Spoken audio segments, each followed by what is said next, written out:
Ty,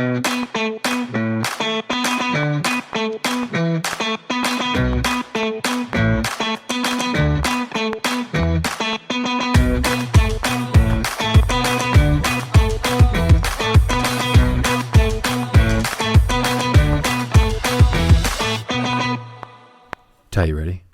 I'm just born ready, dude. I'm just kidding. We're back. We're back from Montana. Let's get right into it. Screen Screener. Big episode. We've got Matt Solso. We got Tyler Resman. I'm Steve Mensch. Big episode. It just seems appropriate, the word big. This is what's going on over there? Was he like that? The first motion, bro, was I don't know if people got that one. Roth Townsend. Big Roth Townsend in the house. Yeah, buddy. Woo! Roth, how are you? I'm doing great. Great. You excited for this? Yeah, very much. It's been a long time coming. Are you a little nervous? A little. Why? Well, the anxiety makes it's good for me. Make it a better show. Okay. Yeah, it's good. Just a little nervous. At least I'm surrounded by friends. You know. You are you're also on a heater, and we just might as well get into this. We're going to talk about the Montana trip. We all just got back from Montana. Roth was there for a week. Tyler, Matt, and I were there for 2 weeks. 10 of those days with our families. And kind of just get into it all, right? Roth is an all-time heater. He is. I've never seen anything like this. I mean, he is slaying. People are dying laughing at everything he's saying.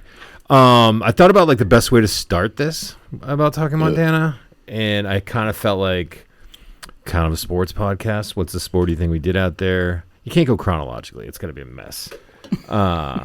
Although we will get into the boys at the end, whenever we'll get into the boys. That'll be his own little section. But anyways, I thought we should start with the fly fishing.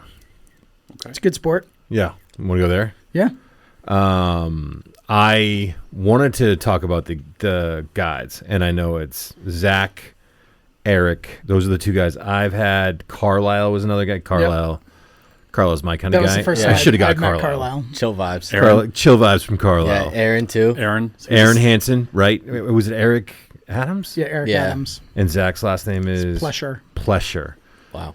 These guys are the guys who basically row you down the river, but they do way more than that. And they were incredible. Last time we were out there, Tony V we had last time. He's apparently a legend. Every other guy talks about Tony V. He is a legend. Is he really a...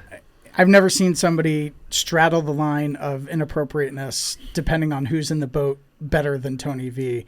And I mean, he picks lineup and moves it to where he needs to move it to be fun. It's awesome. He's hysterical. He moves he doesn't actually move not the physical line, the line of appropriateness. Metaphorical line. He pushes the pushes the limit. Yeah. Yeah. He identifies the limit, then he pushes it. Yes, Love exactly. It. Okay. So Roth, we've done it before. Yeah. How'd you feel about it? It was great. It was my first time doing a river float with a fly fishing guide. I've done a fly fishing trip up in Pittsburgh, but the river's much more narrow. It's a different Pittsburgh, trip. New Hampshire, or Pittsburgh, Pennsylvania? Pittsburgh, New Hampshire. Okay. Yeah. It's wading, right? Did you wade? Yeah, it's more wading. You don't have as much of a back cast. It's more just kind of mending. You do way more mending. Not for Tyler, because Tyler loves to whip that shit, dude. Stand mending. Eric called him a lion tamer. Because I just slap the water behind me every single time. Too hard. About 70% of that time. About 20% of that time. No, it was wonderful. I love new fishing experiences. It was a brand new experience for me. I just wish maybe the fish bite was a little hotter on our day. But you guys can talk about the first trip. It looks like you guys caught some nice fish. Well, you say that though, and I kind of wanted to talk about this. It was just tough conditions because the fish like colder water. Tell me, Matt, jump in here at any point, because Matt and Roth are the fishermen here. And I mean, Roth is more of a spinner than a fly guy. Is that fair? I'll use whatever I need to get the job When done. you use ice fish, is it just like sticking a line in the water? Like, what's that? Yeah, so here in the state, you can put 6 lines in the water at the same time. I usually set up 5 tip-ups. They're the ones that like shoot a flag up, flag! And then I'll usually use a jig stick with me and my ice hut. What's a jig stick, Tyler? I don't know, but I'll learn this winter when I'm fishing with them. I'm also very, very distracted by your look, and not in a bad way. Like, I mean that in the most positive way. I'm distracted by your look. I wanted to make a big... Splash? A big splash in the little pond. I think you're doing that. What's a jig stick? And by the way... A very small fishing rod. Okay, that's going to be that. Yeah. You have a jig stick, Tyler. Boom, boom. Yeah, but it's a smaller fishing rod, just made to sit over the ice hole, and so it's just a The way what? The ice hole. Okay. Oh, I've got a joke. You gonna do it? We want to hear it all. Yeah, we want to. This one's probably gonna be the most. I might have told this one in Montana, but I can't remember. I have no This is idea. gonna. This is gonna really dictate where we go with This this is a pod. shout out to Roth Townsend, my mother. That's a wild start. After all the stories, I'm very intrigued. Also, not surprised that this is how it started. Yeah, right. Guys, do you know how to catch a polar bear? No. By the ice hole. You cut Nice. I like that. Yeah, that's pretty good. You cut a hole in the ice. You put peas around it, and when the polar bear comes to take a pee, you kick it in the ice hole. Oh God, dude. But yeah, I jig the stick down an ice hole, and I jig it up and down. I have a little flasher. I look for the little fish. This is one you should watch, by the way. If you could get this on YouTube, I think Roth's going to be a lot of motion. But yeah, and then flag shoots like Not jig stick. The other 5 are like a. It's a trap. tripod. It's a fish trap. And so the fish pulls down and it triggers a flag that pops up, and then An orange yell flag. and then the you run. fight starts. Like you start reeling it in. No, you run to it. You run to it. Okay. So it's 5 different Set- holes scattered around. You set the hook, and then you land hand fight. You've done this before? I want to do it. I think this would be really fun. What, this winter? Yes. As long as you're properly prepared. Your favorite invite's an open invite. You got it. I know I'm so bad with it. Like I need better. Like I need more than. And the other thing, I can't go on the weekends, which is really tough during that time. That's usually when I go. Although, do you go in January and February? Yeah. We can do. We should set up for that in January, February for the weekend. do a podcast out there. So flag goes off. Yeah. You run All the over. time? You set the hook. Yeah. Is it a spinning thing, or is it just There's a spool of line on it. Okay. And it pulls out, but once you get the line, you feel fish is still there. Quick hook set, and then you pull it in and fight it back. And then if you need to let drag out, you just let it out your hand, similar to the way you fly fish. You right? Let drag That's out exactly your what hand. it sounds like. Yeah. Yeah. How many fish do you usually catch in a weekend? Well, it's called fishing and not catching. Yeah. Yeah. And there's Yeah. times where I get skunked. There's times where I don't know. Like I went up to Moosehead Lake, and over the course of 3 days, I caught something like 60 fish. Jesus. Yeah, that's sick. Yeah, Moosehead's a whole different part of this New England world. So, It's up in the Rangeley's, right? yeah, exactly. Like Ranger Rick over here. But you know, like the what? Umbagog is the I mean- southernmost Rangeley Lake. That's why I know. yeah, You're big on that? Umbagog is where we have our family camp. Oh, okay. yeah. All right. Umbagog is the name of this. But there's the Did different it say like I'm a rules. big on? Like I don't even know what's happening anymore. This is going to be that day. There's different rules in different places, and I don't want to take this all Did up. we just lose Matt? Yep. Where are you? It's happened 4 times. I've been trying to jump back in. I don't know what's It's like going that on. phantom thing that keeps stealing your Bluetooth on your phone, Matt. Yeah. So spoiler alert: Roth didn't catch any. I fully expected you to. I had like high expectations. You probably did too because of whatever. But the reality is, the guides told us, like I was saying earlier, that the weather was so warm that it wasn't great for the trout. Like they didn't. And again, Matt, correct. Well, me. and they're finicky, right? So they're going to be more active in the morning because it's been cool at night, and then the sun comes out, and they tend to like go from the shores back into the middle. And once they're in the middle, they may not see or fly at all because they're way down low. So It's a little sleepy Your after lunch. your conversion has to be excellent. So when they take the fly or they look at it, you need to be able to be patient or set the hook or be smart about it. I was really slow on those hook sets. My brain was not. I wasn't. It's tough, man. Like if you've never done it before, it's a thing. Like we had gone.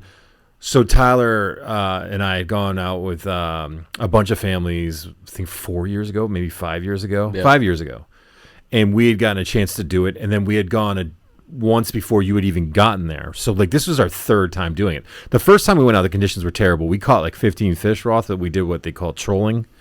They call it trolling for whiteys. So Yeah. you just put the line off the back because it was so windy you couldn't cast. And we're catching all these fish, but it wasn't really fly fishing. I caught a total of 3 fish, I think, in 2 trips. 2 one day, 1 the other. I had a blast. Yeah.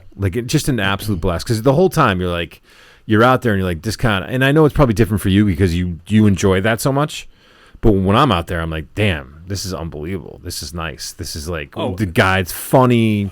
No, absolutely. I had a great day. I had I mean, you're at the end of the day, you're on the Yellowstone with your boys crushing beers. I did like at one point that Matt was like, "Wow, Roth's not having any beers," and then I think was it lunch that you noticed it? No, at the end of the day, he'd been keeping all his empties in his lunch sack at the front, and then he pulls it out, and the entire Ziploc gallon bag was full of crushed IPAs. I was like, oh. That's how you're supposed to do it. That might have a reason why I didn't set the hook very well. No, I mean, I think they say it might help you. I think you're supposed to have more beer than fish when you're on the water. I did hook one fish, and it did a jump, and it threw the hook, and I kind of panicked because the guide, Aaron, was telling me to lift up. He wanted me to throw that fish in the boat, and I didn't know that's what he meant for me to do. I did get slapped in the face with a fish for the first time in my life. You usually got to pay. You usually have to pay more for that. So you're lucky. Yeah, I got slapped. I'm well known for my hard hook set. I'm very aggressive with the hook set, and some of those fish aren't very big. So when I set the hook, the fish comes completely out of the water and hits me in the chest or my partner in the face. I've hit the guide many times. That's amazing. I love that. Just to let everybody know out there in this podcast world, only 3 fish were caught that day, and I was totally outfished. But I had a blast. I was trying to say that you weren't. For someone who's going out the first time, that's my whole point. It was you weren't. It was tough conditions. You had never done it before. I thought you did pretty well. We're just watching what you did. You do what I do, which is we overcast. We do the fly hits the water, and they're like, "Okay, man," and you're like, the cast is already back again. I have this thing where I have to do it 2 times. You did seem like you had to do it 17 times. But that's part of just getting used to the motion of it and figuring it out. It was good practice. It made me better when I was back on the ranch. Much yeah, better. Yeah, right. And that was the thing. I wish you had kind of been there for both of them, because I think if you had done it one day and then gone back, you have it's sometimes my brain. The way my brain works is I got to get off the boat, process what had happened that day, and then you go into the next trip and you're like, okay, I kind of get a little more of this. But I also would like to apologize to everyone who wants to see Matt on this pod because he keeps disappearing. But I would like to apologize to whoever had the game cameras under the highway. I think was that 89, Matt? Yes, Highway 89. Where we got out to take a leak and did not notice the game cameras until all 4 of us had. I mean, fully, there's some science class, probably oh, another penis, great. Is that a one-eyed trouser trap? Because there's no way we're the only ones who did it. That they're another penis. Oh, look, we got movement. Is it a deer? No, it's another penis. So, I would like to apologize to those people. But again, the whole trip down, we got off at one point and we took a break and we look over and there was an antelope. And it was oh, okay. And then all the birds that are around there, you're watching the osprey, you're watching the eagles. It's just a really cool thing to do. That's the float we did, which was Carbella to 26 Mile, for those of you who care. It's awesome topographically because you get a little bit of canyon, you get a little bit of open land, you get, you can see clear mountains. It was a beautiful day. Buffalo Run. It was insane. Yeah, My first time. Jump. Dude, talk about the Buffalo Run. That was Buffalo sick. Jump. It's a plateau with a gradual hill that the Native Americans back in the day would run buffalo off of to slaughter them and get ready for the winter or get all their clothes, we were talking about, God, it must have been some bloodshed when all those. That's insane, right? Yeah. Yeah. We were talking about how the loud sounds, the cacophony it must have been. The sounds and stampede. the smells. Yeah. And the screams when they're breaking their legs down the side of that hill. Yeah. But I mean, they probably had 5 and 6-year-olds with rocks smashing skulls, trying to kill them. Yeah. There must have been so many injuries that happened during all of that. And you don't see that in Dances with Wolves. When they harvest, they must use water from that river, and there must have been blood flowing down that river too, right? Yeah. Oh, without a doubt, right? Yeah. I mean, you got to use what's around Then you. just think about how many bears and wolves and how many apex predators would have been about. It's crazy. There was cottages right at the bottom of those cliffs too, where it was they obviously the history is there, but they're we got to live on now in 2026, and so building houses right there is absolutely insane. Where it's your backyard is a bunch of buffalo was pushed off of this cliff here. I bet if you went and now here's my house, sifted the dirt, you'd find arrowheads and that's what Eric was saying. Yeah, bones and. Sounds like Far Cry 6 to me, man. It's kind of sick. Do the flashback? You know how they did that? Yeah. Do that. That'd be sick. So that was fly fishing. Really quickly, we should get into. I know you weren't there, Roth. We should get into Yellowstone. hate when people do this. I hate when people say, I know I've already said this to everyone here, but I hate when people say things that are like hyperbolic or like, no, you don't really think that, but people always say to you, pictures don't do it justice. This is the first place I've ever been, I think, where it was, you really have to be there. You have to be in, and like right now I'm seeing that the government's going to cut all these national forests, and it's just, I don't know what we're doing. Like these places are super important. You go in there, first of all, and I'm looking down at my phone. I'm like, why isn't anyone getting my texts? Duh. Yeah. You know what I mean? There's no cell service in there. And we were on the north side, which Matt's, I guess we should give some background. It's Matt's dad's place that we're at. Matt's been out there 1,000 times. Matt's been to the park 1,000 times. So he knows way more about what I'm saying. But we were on the north side of the park, correct? Yes, the north entrance. So there's very little of the park in Montana, and then it goes into Wyoming. Correct. But the north part is more wildlife. Well, you got the north part, you go into Mammoth Springs, which is a ton of geothermal features, like the bubbling springs and, weird stuff like that. Then you can head south and west, and you hit Lamar Valley, and that's like the wildlife corridor. Right. And that's kind of where we were most of the day. We went to Lamar Valley, yeah. Whereas if you go into the south, you're going to get Old Faithful. Yeah, you get the Grand Canyon of Yellowstone Falls. Then you can it's basically, the road is like a figure 8, and we did like the top 1 o'clock to 3 o'clock at the top circle, and Old Faithful's down on the southern part. How long would it take to do the 8? The whole figure 8? Yeah, all day. You can do it in a day? You could, but it'd be really tiring and long. It'd be a very long day, like 10, 12 hours. Pass. Yeah. Comfortably, you could do it 2 to 3. Maybe 3. Yeah, 2 days you could do it. I would be quick. You wouldn't be getting out of the car much.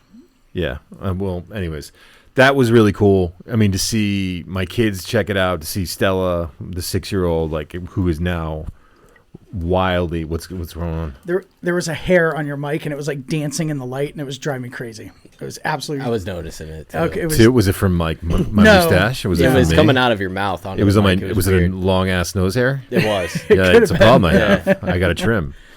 But anyways, to see the kids check it out, Matt took some shots at our guide. Well, I'm just going to come out and say that. I thought our guide was great, but you had better. Yes, I would say she was a B to a B minus. Yeah. I hope she's not listening, but yeah, I think she's gonna be all right. I don't know.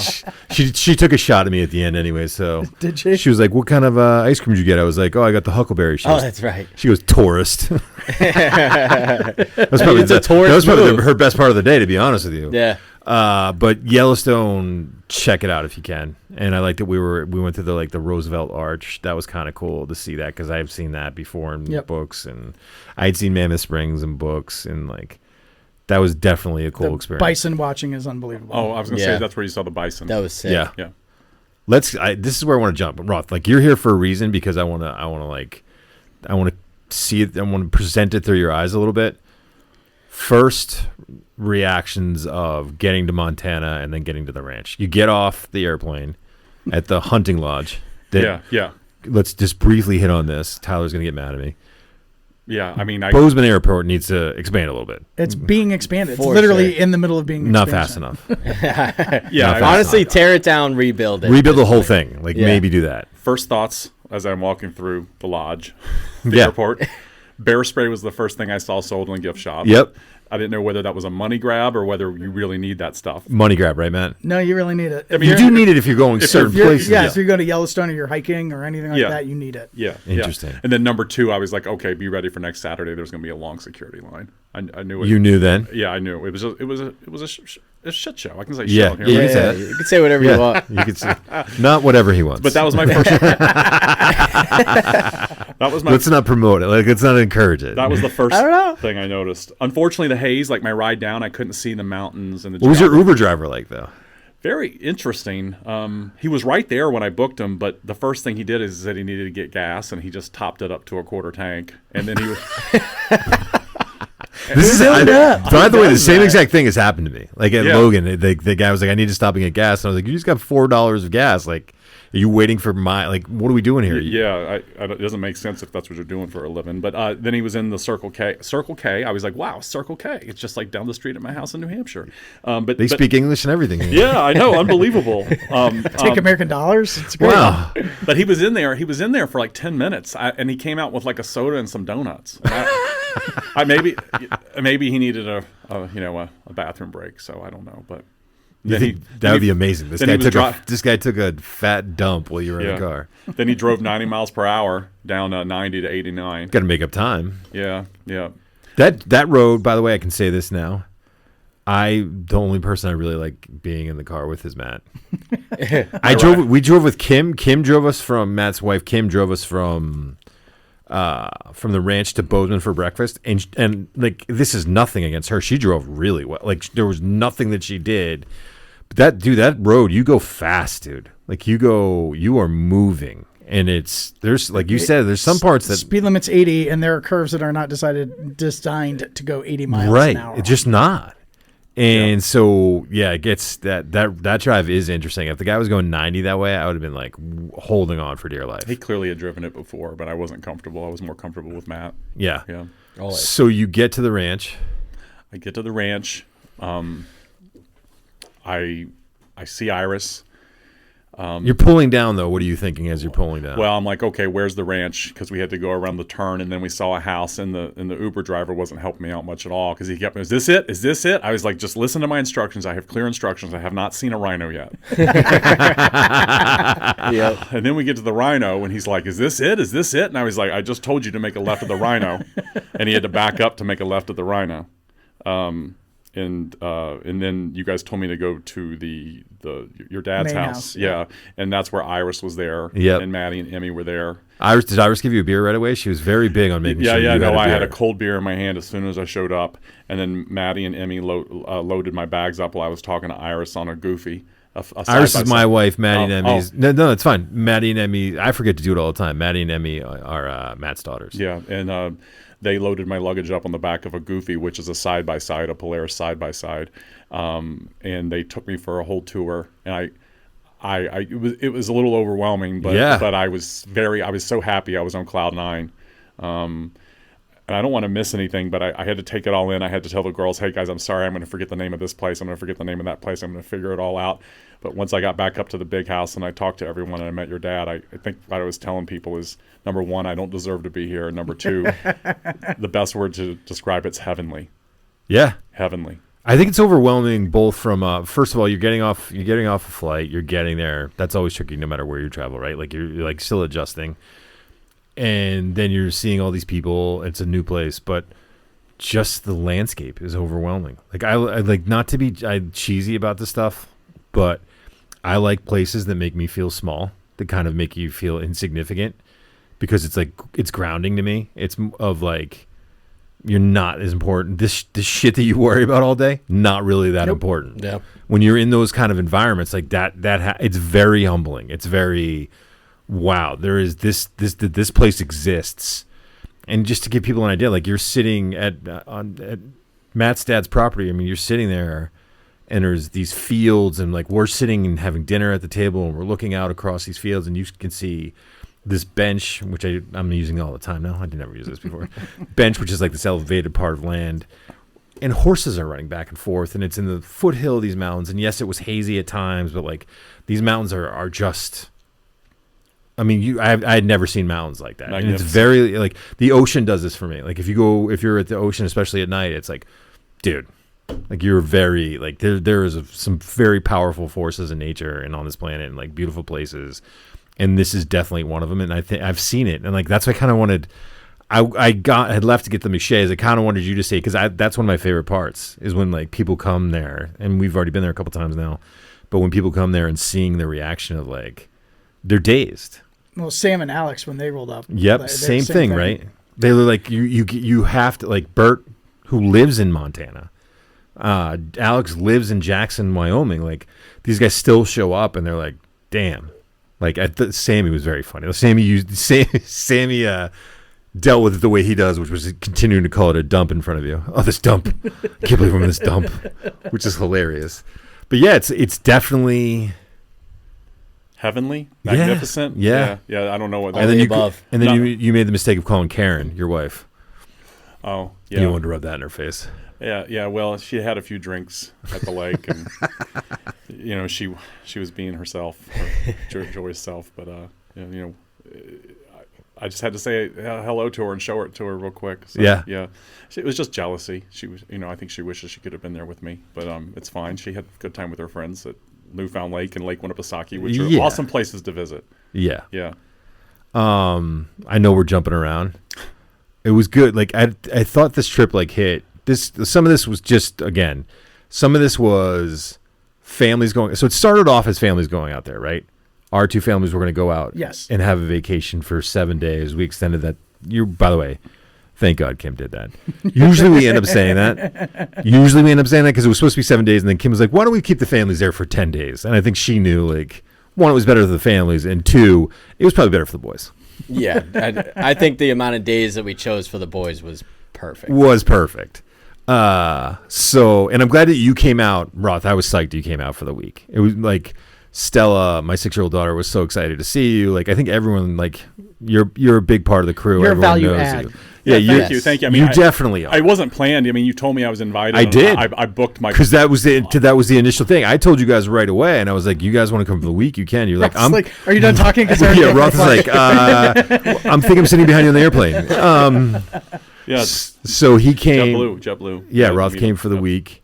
But we did have the 10 days with the family. It was great because we were able to knock out Yellowstone. We were able to go fly fishing with everyone. We were able to do all the things, go to Bozeman, go to Livingston, do everything that we wanted to do together as the families, which was awesome. And then transition to the boys' week for my 50th birthday. It was like, I went back and I looked, and there's no such thing as a perfect vacation, right?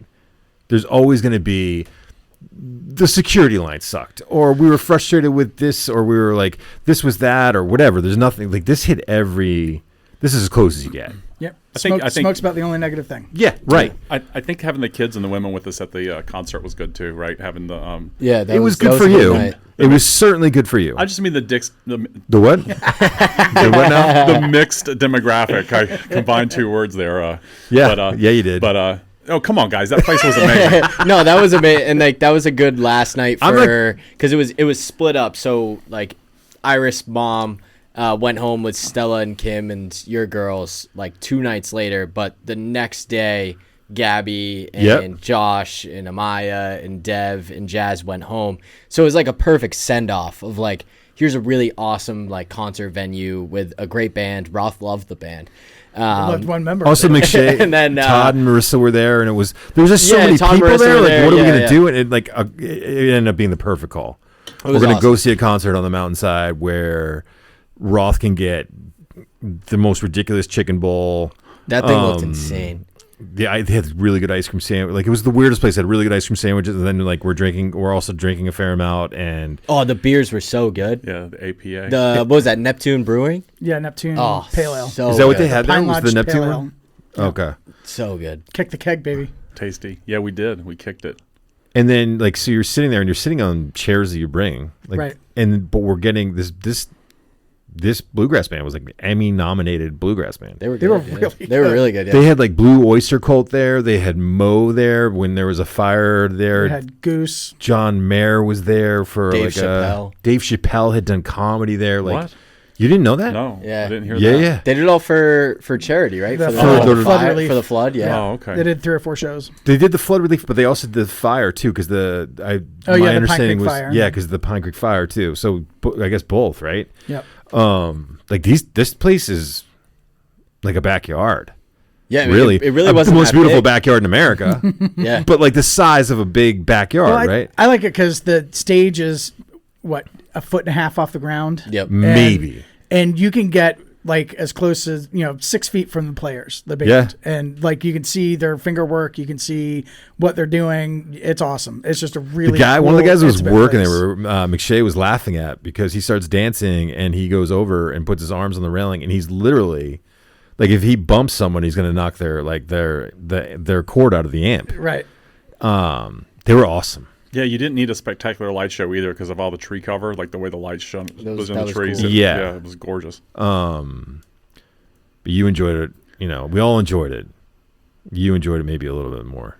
Hey, someone at this table called out the mandolin player to me first. Who was it? Me? Yeah, she was cute. No. So it was kind of. She was cute. It was kind of funny. We were sitting on the side, and I went out. It was Sister Sadie, by the way. We should probably say that. Sister Sadie. Yeah, really good band. Forgot the name of the band. Really good. I went over to use the porta potties, and then when I came back, I was like, "What am I doing sitting on the side?" And I hope no one was offended, but I stood right to the back, like beside the light. I came to find you. Yeah, and I was like, "There's no reason to sit over there because I had the best view." And then it's funny, I looked to my right, and you were right beside me. I had no idea you were standing there too. But he called out the mandolin player, but they were all very gorgeous, talented musicians, attractive, talented musicians. Yeah. I mean, not something you would probably it was unexpected how good it was. I thought it was gonna be fun. There's no part of me that this wasn't going to be fun. That's why it was so good. It's because nobody expected it or knew it. I bought their album. I at the show, and then Stella could go up and meet him afterwards, and Roth could go up and meet him afterwards. What was the set list that night, bud? I haven't got it yet. That was going to be my next comment. They're probably like, "Hey, that's that big goon." I haven't got it yet. We got to figure out what those covers were, though. So that was the turning point, though. And then the next day was kind of weird because that was Monday night, right? That was Sunday night. Yeah. Okay. So then Monday night we had kind of the quieter night with everyone, and then Tuesday morning we wake up and it's kind of like we're going fishing, so see you guys later. You know what I mean? It was it was kind of what I would call a clean break. Yeah, very much so. A clean break, and then so we go fishing, we get off the water. It's just the four of us for 2 nights. Just the four of us for 2 nights, and the one bummer for me was I was not feeling right. Alex was convinced that I had some kind of altitude going on. And to be honest with you, when I got home, I felt way better. It was weird. Could be. Yeah. But I think the second night, I was like, I'm going to go to bed early. And I was like, good call. Sam and Alex are coming tomorrow.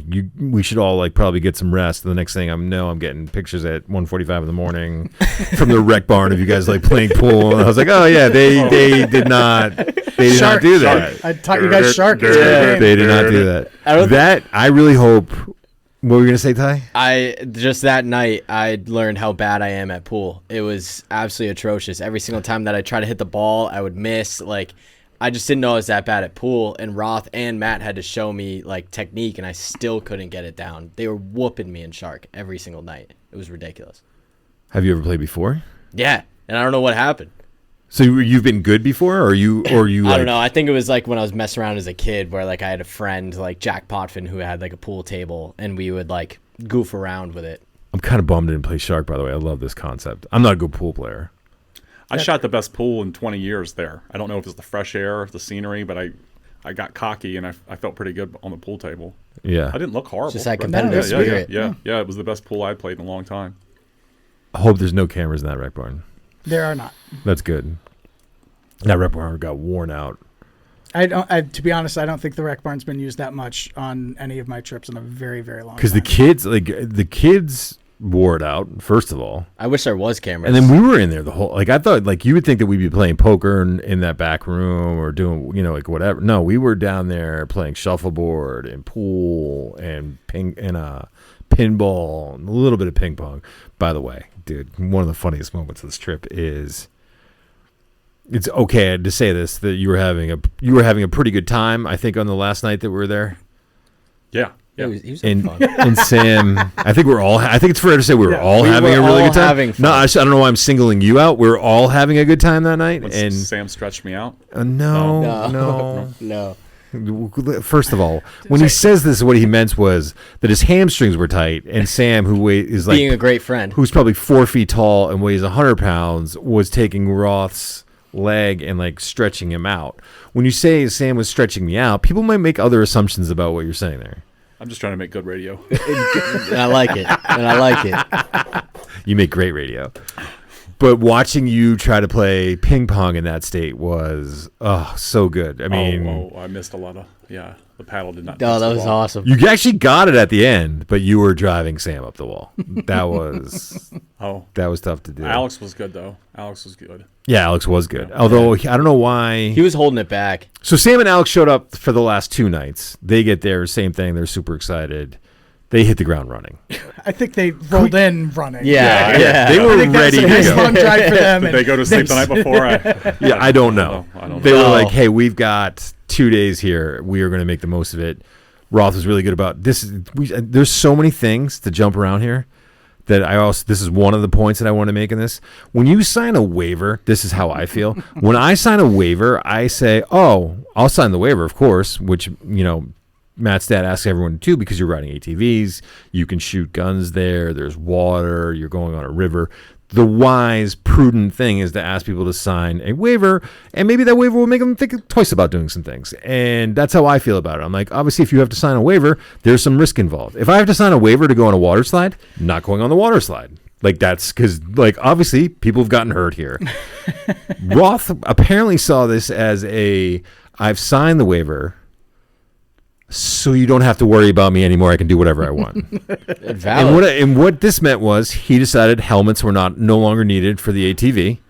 He decided that he would, at one point, is this okay for me to say? Yeah. You're good with this. At one point, would take an AR on the back of an ATV. It was unloaded. It was unloaded. Yeah, of course it was. That's a good point. I mean, we're not like totally irresponsible, but at the same time, and then at one point said to Matt, the first time with no helmet, don't worry, man, I won't go that fast. And the way the property's set up, we were coming back on the side-by-sides, and all of a sudden you see this plume. My helmet was on at that moment. Was it? Yeah, It keep was, going. it was. Oh, it was? Okay. So I thought it was off. So anyways, you got the helmet on, but he's like, I'm not going to go that fast. You also said to me before we got there, I don't know how I feel about ATVs. I'm pretty top heavy. Like I'm afraid. Because of the snowmobile. Remember this? You guys gave me a really nice ATV, so that ATV is sick. It felt great. So he did have a helmet on. I'm sorry. I thought you had it off, but you see a plume of like dust behind him because he's like, I didn't go over 40. I was like 40 on an ATV, Roth. I wore my helmet if I did 40 and above. I did one straight run. I got it up to 55. Shut up. That's crazy. Yeah, but right there in the middle of the ranch, that really nice straightway from the hay barn back to the houses. Yeah, I hit 55 on the first day of driving. You get up that high though, the back end starts getting a little squirrely, yeah. and like you're like, all right, then you got to back off. I did it once. I've done it a couple times. I did it once. If you bump that grass in the middle, it'll get squirrely. So, but I'd ridden them up here before. But yeah, keep going. Yeah, I know. I thought I was secretly. I thought I was out of everyone's sight. I was like, I'm gonna haul ass back. And then I get back, and people are like, Roth. It was hilarious. We saw it the we whole way. legit just turned and we looked couldn't over. see Roth. We could just see the dust plume. It was like a rooster tail behind him. No, Yeah, is there anything else? I feel like I'm talking too much. Like, Bucket golf. We didn't. Oh, yeah. You guys Talk- got you to guys talk talk about bucket golf. Yes. That is the best Yeah. new sport Yeah, ever. that was I asked Roth what, like, all this stuff that we're talking about. I was like, what was your favorite part of the trip? And he was like, bucket golf. Dude, it was insane. I can't, guys. I can't remember the name of the courses you guys built, but how many courses have views like that? How many golf courses have views like that? It was Bushwood Legacy, I think, is what we came And down then to by the end. Legacy Ponds was Legacy the one Ponds. that I made, and then That I one don't think was we ever brutal. named yours. Yeah, no, we didn't make mine. Oh, did was, you make the last one? No, I he made the first one, and it was Okay. very much like a mini golf course. Like it was pretty easy. It was just like, all right, you're just gonna dink it here. But we'd never there. played before. We didn't know what we were doing. Yeah, exactly. And then Legacy Pond was probably like jumping from level 1 to like level 15. Like where going to like Augusta legit, Greens. I think we were on hole 3 at one point, and Matt tells me like, dude, you guys took forever on that course, like 2 hours. And it's because every single shot is in the water, and we're fishing out of the water. All right, drop zone right here, playing it through our back in the water, scoop it out. So that third course was perfect because I think we only had like 2 water holes, and then we had one that was just a par 3 that you went slightly too long, and then you were in the water, but it was it was wicked fun. Honestly, the design in the course is the best part. It's good that the women and children left because I think they would have like second guessed what we were doing. Like I feel Are you like, wasting time by doing I feel like this? some people Yeah. may think, why didn't Roth go to the Yellowstone Park while he's up there having that opportunity? True, yeah. If I'm having fun and it's gorgeous and a beautiful time, and that game was so much fun, I had so much fun. It took me a while to get my swing down, right? But Well, I think that Your technique was perfect. Your It's tough one-arm for you. technique. You're so tall with this club that's made for everyone. Like, but yeah. yeah. Well, and to tell you, bucket golf, basically it's a 5-gallon collapsible bucket with a giant oversized wedge, and you're hitting a giant wiffle ball. Yeah. So the max you can hit, it's maybe 40 yards. But you guys, I was surprised by that. Yeah. You could. First of all, Matt's an asshole. Okay, let's just be clear about that. When you say like it went from 1 to 15, like Tyler had set it up, and I'm just being fair, like you were thinking this is a yard game. I'm going to set this up as a yard game in a yard. This is what you would do. Yeah. Matt was like, I have 2 ponds right here. I'm going to make the most of these ponds, and I have like stones, and Matt was like, how could I make this more not just difficult, but challenging and interesting and all that. Punishing, like if risk reward, like if you hit a good shot, you're gonna hit a good shot. You hit a bad shot, you're gonna get punished. But you got ahead of yourself, man. Well, the second one, yes. The second one he did, but I will say there is, like he's saying with punishment, is there was chances where it was like, all right, this is a par 5. You can either just go straight for the hole right now and go over the pond, or you hit a couple shots around this pond and get there. And like, we're a bunch of dudes. We're gonna go for the hole. Right. We're not gonna like dink around the whole pond. So that's where we screwed. I stopped going for the hole. But that's where, smart. As we kept playing, it was smart. But then, Roth, you were in every game. Like they let me warm up the first few rounds, and then by the third or fourth round, like I was almost tying you guys. Yeah. No, you got so maybe like I guess I didn't know early, but you were competitive. You were a competitive golfer. Yeah. He went from 2 hands to 1 hand, and he ended up being a really good golfer with 1 hand. But Matt was Matt had set up the course where you needed a paddleboard nearby. This is what you needed. And it wasn't, by the way, perfect conditions all the time. You guys would go out there and, the hard stuff's not going to come down for a while. And wind. Shine, dude. We braved through that cold front that came in with all that wind and those down gusts. We played, I think we played 7 rounds of golf during that, or 6 rounds, and we were doing a beer round. And that was within like an hour and a half. What was the rule? Say the rule. So basically, there was 6 holes, and if you finish a beer before the 6th hole, you get a -1 off your total score. But you had to finish a beer before your last shot on that 6th hole. Perfect. And you had to start a brand new beer on number 1. Yes. Yeah. So there was plenty of instances where we'd play through a round and be like, another one? And the answer was never yes. It was, I'm going to go grab another beer. And we'd go back inside and come out with 3 beers and be like, all right, let's go. I couldn't believe we had stacked that fridge the day before. Yeah. And you knew better. You kind of said something, but I didn't. We had stacked that fridge the day before, and it was gonzo. But you guys lost the bucket in the wind. I mean, it was. And the other thing is, I don't know where the hell it went. People play. This is a super fascinating part of it. Just watching, like the people play.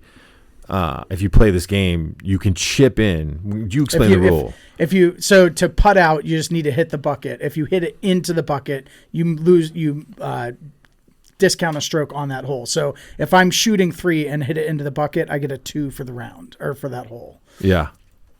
So there was actually, with sports podcasts, I probably could have structured this better. We should have done bucket golf right out of the gate with fly fishing. We should have talked about horse. Which was, dude, maybe the funniest. Roth, you had by far, like, start to finish. You're the winner of this trip. Like, I don't know. We should have come up with smart. We should have come up with no. He is. We should have come up with an award for you for how funny you were during this trip. It was amazing. Like, we should have done awards. You like, honestly, I hope you understand, buddy. Like, you just made it like a way better trip for everyone. But the funniest moment might have been Sam Kaufman. During horse. I don't know if we said the F word on here, but we're going to say it now. Go for it. We're going to say it now, but him being like, okay, here's what you do. You dribble to the top of the key. You dribble over the 3-point line. You dribble in here, and then you shoot it, and it's like not close. And he's like, fuck! But it was like a full body, like, you get down low and be like, he just lost his mind for a second, dude. It was pretty amazing. So we did do a lot of sports stuff. We did kickball. That was a great day. Oh, that was great. Kickball was awesome. You weren't there for that. That was a great game. Yeah, that you guys came back from behind. It was and great. everyone, 28-3, man. all the younger kids, we got kids every ages, we have kids in high school, college, and out of college. And they were so cool about letting the 6-year-old Stella get up there and believe that she was hitting a home run every time. And that was like, I don't know, it was really cool. Matt almost ate shit. Skinned his knee, which, by the way, I noticed kept opening up. Is it still opening up? No, it's fully scabbed over now. Okay. He had to fold up his shorts. But the fact that we didn't have a run to the urgent care or maybe even the dentist, Matt, let's be honest, it was scary. Is a testament to your athletic ability, because it looked like it was. There was a moment, you probably the same way, where you're looking at it like, oh, this is bad. This is over. Yeah. Matt came charging in on a ball and kind of like lost. It was the final out. If I didn't get it, they were going to be lost. Yeah. And we lost. You go for it, but like it was less athletic ability and more survival instincts. Yeah. Yeah, I remember. I think I was on base for that, and I was like rounding the base, and I saw it, and I was like, "Oh man, I hope he's okay." But I really need to touch home. But I'm gonna score right now. I'll check on him in a second. Yeah. I gotta touch home first. Shooting skeet was fun too. Shooting skeet was amazing. That was hilarious. There's certain people I don't think want their name mentioned right now, and we'll leave that alone. But like, it was hilarious. It's really fun. There were because you say shooting skeet. Well, we did that. We did. You did the shooting skeet. They call it trap shooting too. Is it trap shooting. Yeah. Roth really good at it. Yeah. Although, again, another one of your comments, you turn around and go, "Did I hit it?" After hitting like 3 in a row. It's my eyesight, man. I don't know. I think when they explode, I don't know how you could see it. When they explode, it just disappears, and then I'm like, I thought it dropped under my sight. And I guess that makes some sense. Okay. I mean, There are times when you just nick it too. Like it's just I did little see bit. the nicks. Then that's where I asked also, but I was impressed with myself. You did well. I hadn't shot a firearm since Virginia, like a real firearm. You did well. So and then I'll say, Alex doesn't care. Here, Alex brought his AR-15 and some other handgun that I have no idea. And people with these guns, like it's semi-automatic, right? No, well, one bullet every pull, but you'd be like, bah, bah, bah, bah, bah, bah. Yeah, mean, like it's however fast you can pull the trigger. Bert was the only one who showed any restraint with that gun. Everyone else came out and was like, He showed restraint too. Oh, you did? Yeah. Oh, okay. I got ripped. Most And by his own son too. Parker gave him a hard time. because most people came out and were like, boom, and you included, by the way. That gun is made to do that. That's the whole point of that gun. It was like boom, boom. I sent it to my wife, and my wife showed it to some of my friends who are in the military, and they're like, Roth's just trying to like hit a target at long distance. Like it can do both. But when he told me that it wasn't even sighted, I was like, okay, I'm wasting my time. Yeah. And his wife's little pistola only fit in my hand like here. Yeah. I was trying to aim with that, and I was like, the bullets were going far left, and he's like, it's not sighted. I'm like, well, what good is it? I understand that it's for close protection, but if I own these guns, they're going to be sighted perfectly every time I pull it out. I mean, the funny thing was cleaning up the bullets after. It looked like a I don't even know. There were so many bullets on the ground. Oh, the shell casings. The shells, yeah. Awesome. I would give a shout out to Mark, our friend in Montana, who basically sponsored that whole fiasco. I awesome. for really one fun. appreciated the safety lesson and Yep. the instruction. Yes, Agreed. Although I'll say this, when I saw Mark, I was like, is this really the guy we need? Because Mark likes to have a good time. I was like, he is. If he gets to know us any longer, he's one of the guys. You know what I mean? Yeah. So at that point, I was like, this is good. I think we need someone else here, and he knows what he's doing. But at the same time, like, No, he acted professionally. he did, super did. yeah. Perfect. Yeah, he was great. Yeah. He knew how to set the machine. Like he did all. He was awesome. But when I first saw him, I was like, I probably shot like I was just drinking with you at Pine Creek $50 Lodge. worth of ammunition too. How much? Yeah. $250? Like I don't know. I'm making it up, but it was a lot. No, Mark explained like the AR things are like $1 a bullet, and then some of the other ones were 20 cents a bullet. So like think about like how many like everyone went through. It was a lot. Well, Yeah. that magazine was what, 32 in the magazine for the AR. So that's $32. That was the Damn. biggest Yeah. difference. Round. That was the biggest difference to me. I know the rounds are larger, but like the like how many shots we had in that thing, that was crazy. No wonder why they've got. And then Mark had the extended mag on the 9mm. I love like Bert's the best too, right? Like he's such a country boy, such a good dude. We're all packing up, we're leaving. The shooting's done, but Mark has to like do some other things with the weapons, and he's going to shoot a little bit. And Bert's like, I'll catch up with you guys. See you later. He was also like everyone else is doing. They like were the fun geeking out stuff. about the river because Bert's a guide and Mark's a guide, so they were geeking about like Bozeman and. Bert's like, I love seeing you guys. I'm going to talk to him for about 15 more minutes, and I'll be up. Yeah. So that was cool. Poker night was fun. Poker night was fun. I got to skills. learn. That was dope. I thought what was really cool Fold. was that no Roth, no one bet. Oh, okay. Check. I've got aces. No, what was ridiculous was what he was pulling out. We had so my many God. threes of a Yeah. kind and full So houses. ridiculous. We had a couple flushes. Tyler had like a full house, 2 threes, 3 of a kinds, 2 straights. I feel like in Yep. 4 hands.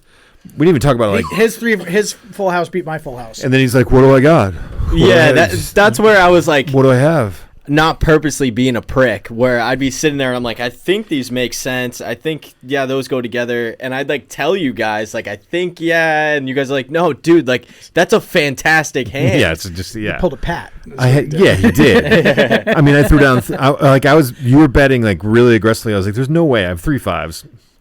He's been on a heater. There's just no way. And I drew out the 3 5s. He's got 3 7s. And I was like, this is, what are we doing? God, we had 4 8s or something. Yeah, like, I mean, we had crazy hands. Yeah, that was awesome. It was awesome. I'll say one of the other things that I really liked, and I thought Sam and Alex were really good about this.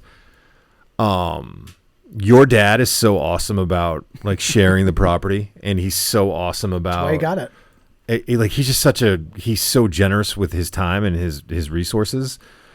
But I think there's a tendency that like even when Sam and Alex that first night talked to him for like 25 minutes straight, and I was like, this is good. This is good. It's fine. Like it was good because I was paying attention, and I can tell when my dad's like, I'm done with this. And let's be honest, if my dad's done with it, he's gonna be like, I'm done with this, and I'm gonna go watch baseball. Yeah, good for him. He will pull the ripcord in a heartbeat. Good for him. But he was in animated conversations with them because that's when the 3 of us went to go play bucket golf. Yeah. Outside. Yeah. And so I was looking through the window, and I could see my dad like being engaged. I was like, this is great.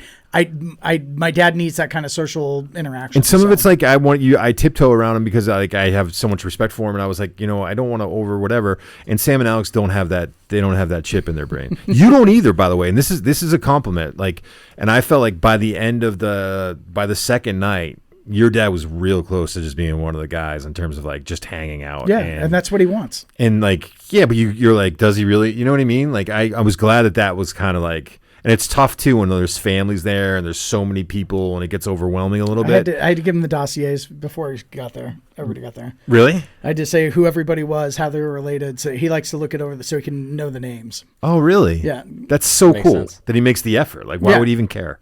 You know what I mean? Like, good for him for making the effort.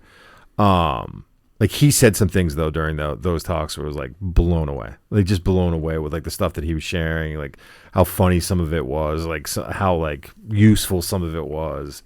And it's a good reminder of, like, let other people worry about themselves. Like, you just, you never, like, don't be a douche. But if you, like, don't be afraid to, like... Be yourself. Yeah, be yourself. Unless you're a douche. And unless you're Tyler. Yeah, exactly. We did kind of toss him to the wolves that first night that all the boys were there, though, like when Sam and Alex was there, because Alex was giving you a hard time about golf. And then I thought you and Alex were going to fight night one. Yeah, and it was right. And by the way, not because of you, Roth. If he said one hand one more time, I was going to be like, come on, dude. Yeah, all of us. But that's where, like, we literally threw Tim to the wolves because we had you guys you and Alex sit across from each other right next to Tim. Even Tim looked and at me Alex and was just like, going. Fuck with you, huh? Yeah. I was like, it's been like. Tim was like, why are they giving you so much shit? Like, I don't know. I thought I worked pretty hard for that meal, Well, that's the next thing I was going to say. You and Matt absolutely food was phenomenal. Food. Just absolutely crushed dinners. Best potato salad I've ever had. Potato salad, ribs, the smash burgers, like on the Blackstone the crisp mat. on those smash burgers, so good. Out of like to the point where like I started to make bad decisions in those conditions because I'm like I am full, but that was really good. So I was thinking, Matt, you're going back in 2 or 3 weeks. Like if your dad hasn't eaten the ribs and the barbecue baked beans, you got them there. Yeah. Well, that depends on who you ask. According to Bert, you don't have to eat. You can keep something in your fridge or on the counter for like 3 weeks. Is that what he's saying? Yeah. I think you can keep something on the counter for 5 days. I know. Like, there's no way, Bert. You cannot do that. And I know you're superhuman, and you like are like a human, like a 6'4" muscle. I understand all of those things. Like he's. Bert's country as country gets. Hey, I'm from the same part of the world, but maybe that's Lynchburg versus Roanoke. Well, you're both built different. Yes, very much so. In Roanoke, we use the ice chest. We put the food in the refrigerator. Yeah. But I was like, dude, that's crazy. But the food was unbelievable. And then the last night kind of ended perfect. Like we were all like messed up, and we went back and just stared up at the stars and hung out for a while until like. I'm really petered happy. out, and we all. I'm really all happy went the to bed. stars came out. Sang some songs, yeah. Yeah. Good I stars. forgot we about made an album. Boy. Made a full album. It was awesome. Ross, like, we're really going to talk about that? Are we going to talk about that? Yeah, we can. It was fun. Everyone enjoyed it. How much do you remember of that night? I don't remember the lyrics I was singing. Do you remember singing though? Yeah. Okay. All right. 20 minutes at least. Yeah, and you had, And I loved it. every once in a while you would have a gem. You would have like a really good like Roth, that was awesome, and then we'd all say repeat it, and you'd be like, repeat what? There was also, I felt there would be times where like you'd sing for 5 straight minutes and then we wouldn't hear from you for 5 minutes, and then we'd be in the middle of a song and all of a sudden here comes Roth and another full chorus. Yeah. Well, Alex would be like, no, Alex, fantastic. you know, like Alex got what he deserved later on, because you were like, Alex, you'd be like, all right, I'm gonna stop singing for a minute, and then Alex would start singing for 2 seconds. He'd be like, you know what, Roth's coming back in. Yeah. Tag me in. Roth is the lyricist of this band. I'm only a lyricist when I'm inebriated too. It's I don't. My kids know it. My wife knows it. It unlocks the artistic side of your brain. Yeah, the creativity. Yeah, it comes out. It was amazing. We should hit the bar at T-Bone's and come back and record in that studio over there. We'll do it. Yeah. We should do it. I wish we had recorded it just so I'd have the lyrics. Yeah, we'd all like listen and be like, Let's lay down the track. I don't know, it was pretty good. I think Sam doesn't want to listen to those lyrics. I'll tell you that. Don't get me wrong, they were funny, but Sam would be like, hey, no. Oh man, I would pause, but I was looking over at you. I didn't know if you had passed out. You were just taking it all in and smiling over there, and you were to the left of me. Yeah. I that was one of the best trips I've had to Montana. I'll be honest. It was a really fun Really? time. Yeah, it was. That's a really awesome fun to time for hear. me. That's really awesome to hear. Because we hit on it, like, again, you hit on everything. Like, it was not, and that wasn't the, you don't necessarily have to do that, but like it felt natural. Well, I think we hit the nice rhythm of, everybody's on their own for breakfast, everybody's on their own for lunch, and then we have a dinner all together. I think that works out nicely. And I think we did good meal choices because the dinners, except for Roth's, because he killed those ribs, and that effort was awesome. Yeah, you made that was a big day. But everything else was pretty good in the terms of like, spaghetti night. That's just sauce and pasta. It doesn't take long to make. Yeah. And that's part of the reason why sometimes and I'm not complaining. When I have guests out there, I end up being the host, and so I'm running around and doing everything. And that really wasn't the case this time, or if it was, I didn't feel like it was. Probably the first week a little bit more than. Not really, because everybody was pretty self-sufficient, and my girls really stepped up and helped out. That they're at the age now where they can be really helpful, and they were awesome. Kim was awesome, so I had a lot of help from my side of the family. Yeah, Kim is. She's like a seal. Like she's really good at like getting everything done and keeping. Definitely a project manager. Yeah. She's organized. And, thank God. Yeah. And like there's too many cooks in the kitchen. Like I've realized that like I don't need to be a cook in the kitchen when she's around, which is really, it's nice. It takes a lot of pressure off of you if you're willing just to surrender to the flow. It gets pretty easy. Well, you guys offered to help me a lot, but it can make things more difficult if I have to think and give you a job and then have to get it back into what I'm doing. And if I know what I'm doing and I want it done a certain way, I think it's easier just to I hear you on that. Do it on your own. And I love that. I think that we can say this about both of our kids. And my kids are older now; they're adults. They should be able to do this. But all of our kids are able to talk to adults and to people of all ages. And you find like what's really cool about that is you like sometimes when you go with people's kids, you're like, the kids are over there; they're doing their thing. You find yourself, you can be in a conversation with Emmy about what's going on in high school right now, Maddie about college, Jazz with whatever's going on with that. And you find yourself in all these different interesting conversations because everyone's got something to say and something to share, which is cool. One last thing I'm going to say. Yeah. Or maybe it's not a last Good, thing. because we need to go out on a Roth note. This is how we're going to end We it. didn't really have a contest, but I definitely hold the record for the biggest splash in the trout pond. For sure. Oh. Dude, Yeah. First of all, I don't understand cannonballs. Like cannonballs don't really work. It It's a can opener. I'm Yeah. strictly a Can can opener. opener guy, and Yeah. your can opener is, first of all, you Top notch. You've got some My- girth to you, Big BMI. You displace a lot of water. but your technique is perfect. Yeah. It is. Lots Flawless. of years of the pool. Yeah. Lots of the years of the pool practicing in the Get summer. that nice concussion. Yeah, exactly. Yeah. You feel that. But over the I top know of you. people back in the day that could do a cannonball as big as that. I don't know. It's something about the way you enter the water, how you can curl up.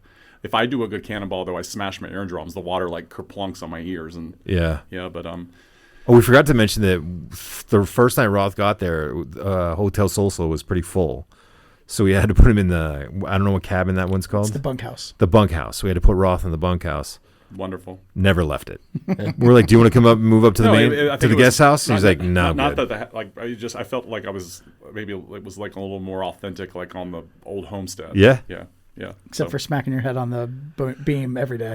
Did you do it more than once? And the mice. Hold on. Do you have a mark? Oh, dude, we were at the airport. Dude, no way. We were Wow. we were at the airport, and I 3 saw times. something, and I was like, dude, he's fine. And I didn't even realize that that's what it was. It happens all the time. So, but no, that was staying in that place by myself was great. There was no reason to dirty up more sheets. There was no reason To repack. Yeah, repack everything. There's a trout pond within peeing distance of your porch. And it was perfect because I got my fishing done each morning. I got Yeah. my fishing done each morning before anyone was up. And I'll just throw it out there. I probably did overall catch more fish than anyone else. I mean, catching fish out of that pond isn't hard, but I didn't see anyone else do it while I was there. You're right. Yeah, so got to put that little bit of. I was spearfishing. I did it at night, so you probably didn't see it. With your headlamp. Yeah, My, you borrowed my snorkel and mask. by the way, the headlamp never came out after the first night. I thought the headlamp was genius. You had it for the first night. Roth came with all kinds of gear. Yeah, I think 3 t-shirts because he doesn't wear shirts. I think because I was wearing it during Gin Rummy, and was it you who said, "Hey, Roth, you gonna take that headlamp off?" I didn't realize it was still on. Yeah. Would you go back, Roth?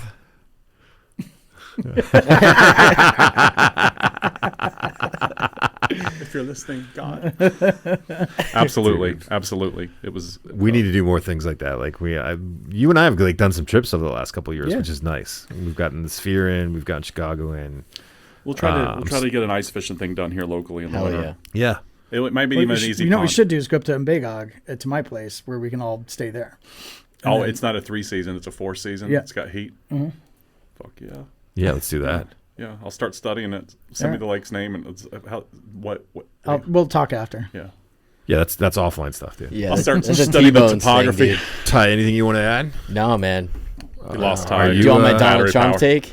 Yo, we're gonna get your Donald Trump take right now, right? Yep. All right, go.